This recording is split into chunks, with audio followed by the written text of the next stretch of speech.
Dona Laurinda, ou Laura, como ela gosta de ser chamada, está com 87 anos. Com muita disposição, a moradora do Rio de Janeiro só diminui o entusiasmo ao falar de uma situação que compromete boa parte de sua aposentadoria. Eles me ofereciam sempre, tá entendendo? Consegui nada.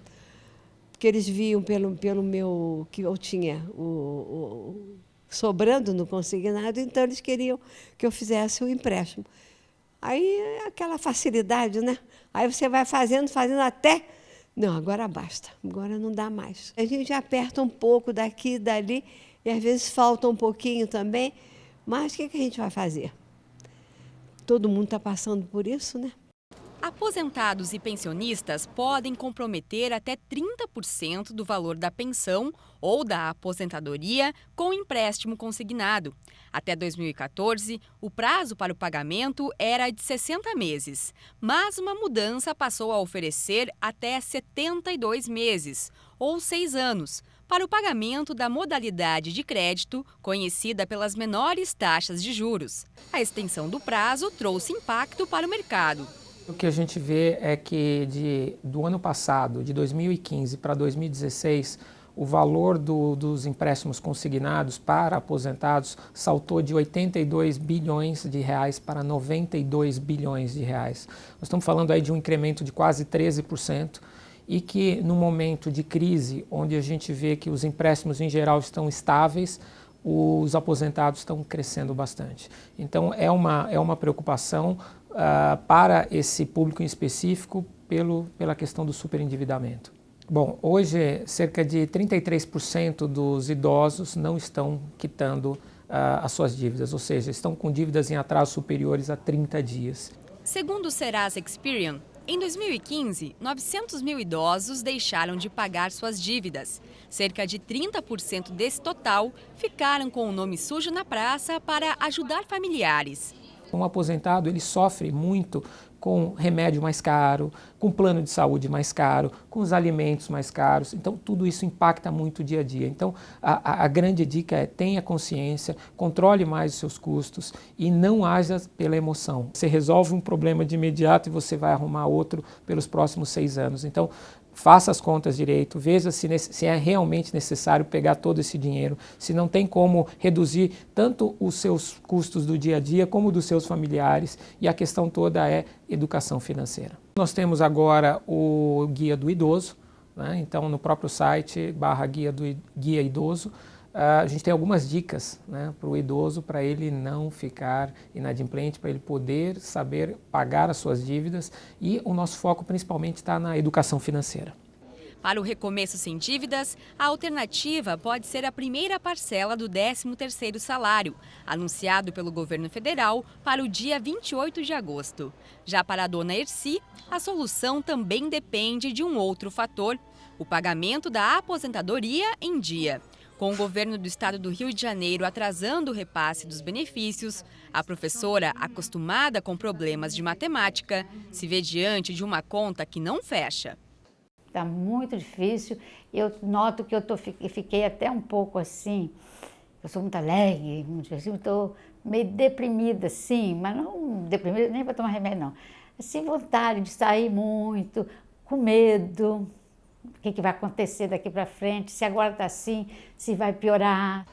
A Escola Estadual Manuel de Abreu, em Niterói, foi onde Dona Erci encerrou a carreira. Ela, que sempre se preocupou em poupar, comprou uma casa para uma das filhas. Pouco depois do investimento, a crise financeira estadual, que começou em janeiro de 2015, se agravou. Segundo a Secretaria de Fazenda, em novembro, março e em maio desse ano, o Estado atrasou ou parcelou as folhas de pagamento. Também foi em maio que, pela primeira vez, os aposentados receberam depois dos funcionários ativos. Não sabia que ia acontecer isso. Aí, quer dizer, aquelas coisas que foi sobrando, as minhas economias que eu tinha, eu usei. Mas, graças a Deus, eu tô indo, mas a gente paga com cheque especial. Tem dia que eu perco o sono pensando, mas será que vai dar? Será que eu vou conseguir? Tem que ver isso. Eu acho que, se Deus quiser, vamos ver se vai melhorar. Mas esperança, né? Esperança é a última que morre. O idoso, em particular no Rio de Janeiro, é um agente econômico importante. ele tem peso na medida em que a parcela de idosos como proporção da população do Rio de Janeiro é expressiva. Então, nesse sentido, o consumo desses consumidores pesa muito com relação à economia do Rio de Janeiro. O consumo gera uma série de oportunidades de negócios, digamos assim. Então, nesse sentido, o consumo é uma coisa positiva para a economia. Ela ajuda a fazer com que a economia ande mais rápido, digamos assim. O fato do Rio de Janeiro atravessar esse problema com relação aos seus pagamentos e problemas esses que impedem que os pagamentos aos aposentados sejam feitos, isso significa que o consumo vai ser prejudicado, o consumo do Estado vai ser prejudicado, a geração de riqueza do Estado vai ser prejudicada com isso. Ou seja, todos nós perdemos com isso. Com a crise financeira, o governo enfrenta a mobilização de entidades. Uma delas é a Federação das Associações e Sindicatos dos Servidores Públicos Estaduais e Municipais do Rio de Janeiro. Ingressamos com várias ações civis públicas e a última, temos uma reclamação que encontra-se no Supremo Tribunal Federal. Nunca tivemos uma situação como esta. O governo do Estado, na hora que divide o vencimento dos servidores do Poder Executivo, isto causa uma injustiça, porque o Poder Judiciário recebe integralmente, sempre no último dia do mês, dia 30. O Poder Legislativo também a mesma coisa. Somente o Poder Executivo é que é dividido o salário e sem data certa para o pagamento desse vencimento. E pior ainda, para os aposentados e pensionistas. A entidade ainda defende a necessidade de uma política que leve em consideração o envelhecimento dos servidores e, naturalmente, a demanda por mais recursos para a autarquia estadual responsável pelo Fundo Único de Previdência Social do Estado, o Rio Previdência. Sabemos que o Rio Previdência está passando por momentos difíceis, a ponto de ter feito um contrato internacional para o adiantamento dos royalties de petróleo que seriam recebidos há dezenas de anos aqui para frente, para serem recebidos agora para o pagamento das aposentadorias e das pensões. Então, esse assunto tem que ser equacionado com o Tesouro do Estado, a fim de que a economia do Estado possa ser melhor organizada do que está sendo hoje em dia.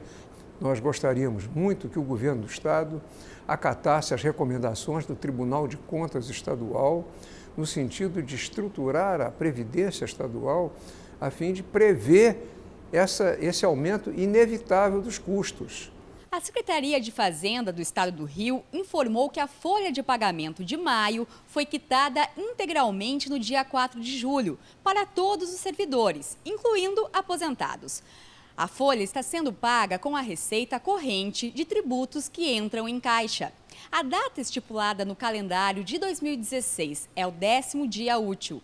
Já o Rio Previdência informou que o Estado realizou uma reestruturação do sistema previdenciário em 2013, criando um novo fundo capitalizado sem a dependência do Tesouro Estadual e de receitas de royalties. Além disso, foi implantado uma previdência complementar. Com a reestruturação, o Rio Previdência aponta que no médio e longo prazo, a Previdência Estadual será equacionada, mas considera um desafio administrar o curto prazo e defende a discussão sobre a reforma da Previdência, já que, na média, os servidores se aposentam com 56 anos.